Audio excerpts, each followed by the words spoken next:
بلوچستان میں بارشیں برسانے والا سسٹم داخل، کوئٹہ سمیت مختلف علاقوں میں موسلا دھار بارش۔ تفصیلات کے مطابق بلوچستان میں بارشیں برسانے والا مغربی ہواؤں کا سسٹم داخل ہو گیا، جس کے زیر اثر کوئٹہ سمیت مختلف علاقوں میں موسلا دھار بارش سے جل تھل ایک ہو گیا۔ محکمہ موسمیات نے آج بھی صوبے کے 16 اضلاع میں مزید بارشوں کی پیش گوئی کی ہے۔ پاکستان میٹرولوجیکل ڈپارٹمنٹ کے مطابق مغرب کی جانب سے بارشیں برسانے والا سلسلہ بدھ کو بلوچستان میں داخل ہوا، جس کی وجہ سے یوب، شیرانی، بارکھان، موسیٰ خیل، سبی، زیارت، کوئٹہ، چمن، پشین، قلعہ عبداللہ، قلعہ سیف اللہ، کلات اور خزدار میں تیز ہواؤں، آندھی اور گرج چمک کے ساتھ موسلا دھار بارش کا سلسلہ جاری رہا۔ بارش کے بعد نشیبی علاقے زیر آب آ گئے۔ محکمہ موسمیات کے مطابق آئندہ 24 گھنٹے کے دوران ان علاقوں میں تیز ہواؤں، آندھی اور گرج چمک کے ساتھ بارش کا امکان ہے،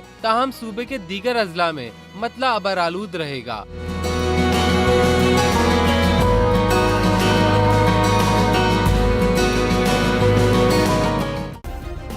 سبسکرائب کریں اور بیل دبائیں تاکہ کوئی خبر رہ نہ جائے۔